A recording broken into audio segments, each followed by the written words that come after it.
Hi guys, Righteous from back again with part 3 of my Rapture Talk video. Why some believe the rapture will happen soon, as early as tomorrow, depending on what time zone you're in, okay? So I finished the last video reading some passages from Matthew, 1st and 2nd Thessalonians. I'm going to read this one verse from Revelation.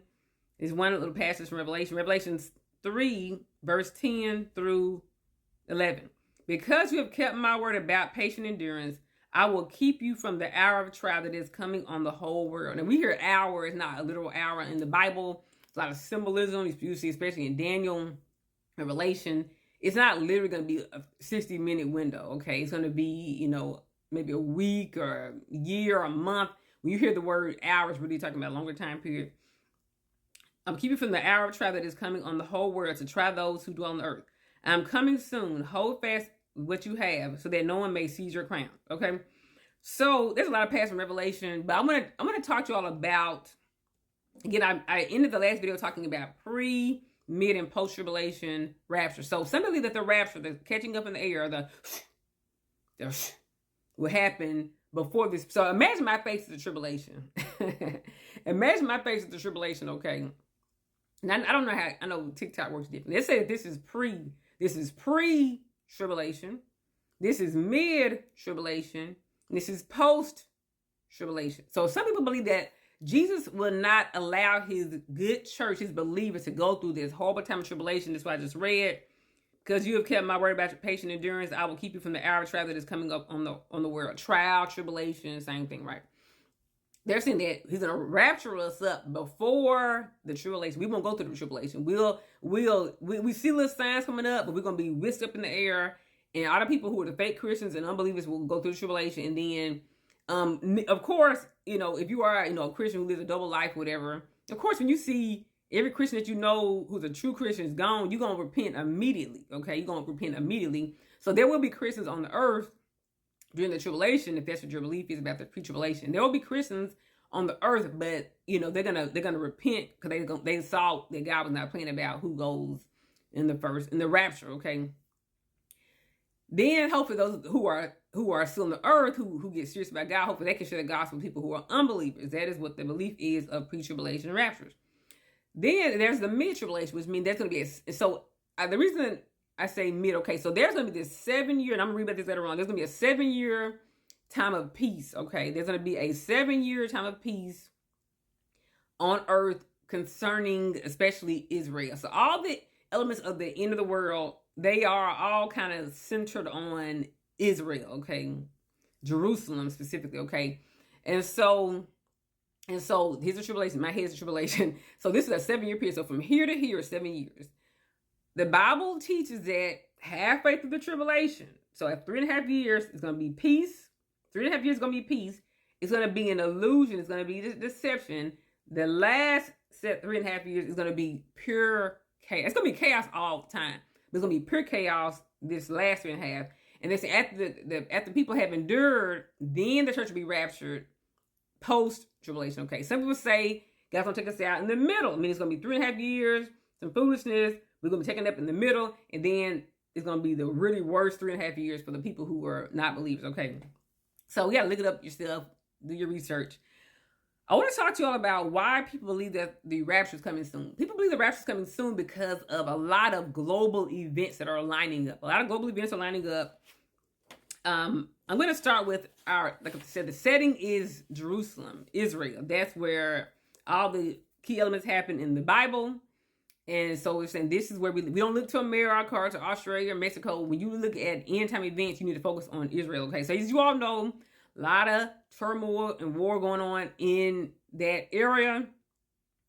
And so people say that all those events are lining up perfectly with Jewish feasts, with the moons, with all the other things people dreams, business people are having.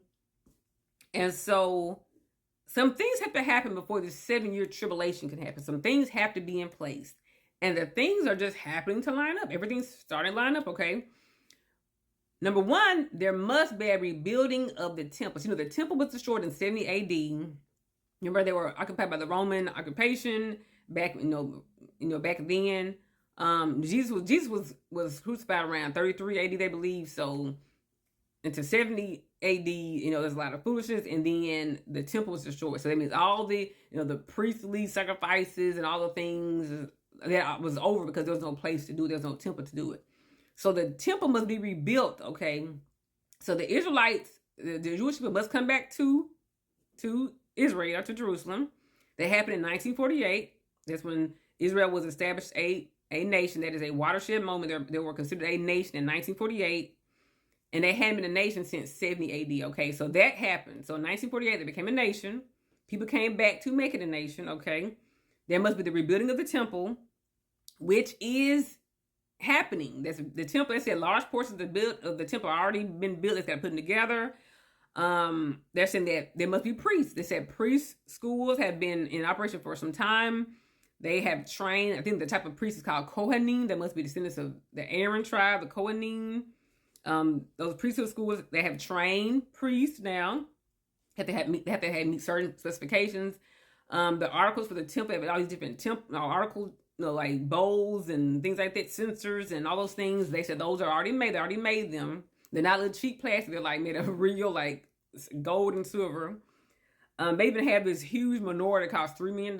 It's ready. The menorah is ready. The incense burners, altar, everything is already built. The hand-woven garments for the priests. It was even this breastplate with all the different jewels on it. That's already been made. The golden crown for the high priest has already been made. They're even practicing now. They're doing travel runs with sacrificing animals now. So they're sacrificing animals now. They're not done it at the temple, of course, but they're doing it like outside.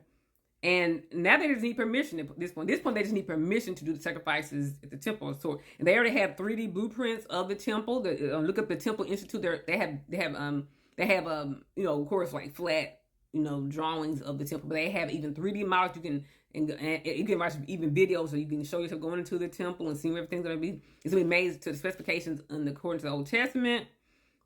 And one thing that was interesting, they said, a lot of things were interesting, but one thing they said was that they don't even have to rebuild the Ark of the Covenant. All the other artifices, they have to rebuild. All the artifacts, they have to rebuild. They said the Ark of the Covenant, which is the most precious one of all, they said they don't have to rebuild that one because they already know where it is. They just have to bring it to the temple, okay?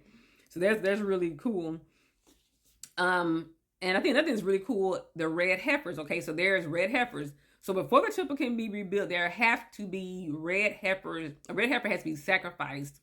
And the purpose of the red heifer is that it cleanses the priest. I think it cleanses the priest of anything concerning death. So if a priest had been to a funeral, I know they do that stuff differently in other countries, but if they've been to a funeral around a dead body or near a corpse, they're not qualified to do the sacrifice or to be, I think, near in the temple. So they have to, so they found the red heifers. It's a man in Texas. I think he got like 5. He got ready back in 2022. They have to be perfectly red heifers. They cannot have 2 discolored hairs near each other. They get too old. They have a lot of white hair. So the priest went to Texas. They saw the ranchers. They saw his red heifers, and they were up to qualification. So I think they already sent the heifers to Jerusalem. So the heifers are already there. And they actually already sacrificed one of the heifers. Like preparing. So they sacrificed one of the heifers, and they actually had like a little plastic bag of the ashes in there. And they said somebody even reported being healed from blindness from the ashes of the red heifer. So everything is in alignment. You hear on the news about them preparing peace treaties and things like that, and peace, promising peace, and that's a very necessary component. Before in the tribulation period, there has to be a peace agreement, a 7-year peace agreement that has to be in place, and these things are necessary components before.